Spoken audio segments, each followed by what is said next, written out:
Hello guys, today I'm going to tell you about that you can fix life one day token. Now before we start the video, let's say my legal disclaimer. This video is only for educational purpose. Do your own research for the investing. According to the website, you can fix life in one day is a recently launched BNB smart chain based token with a community focused narrative currently in easily stage trading on KuCoin Alpha.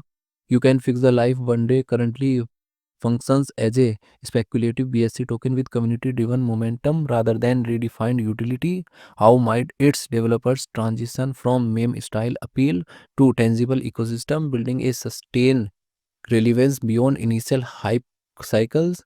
You can fix life in one day token total supplies 1 billion and circulating supplies around also 1 billion one token is listed on Binance Alpha and other exchanges. If I share my opinion with you, then this project up to 85% chances is that it is a legit or good project. So guys, don't take my opinion as a financial advice. Do your own research for the investing. Thanks for watching.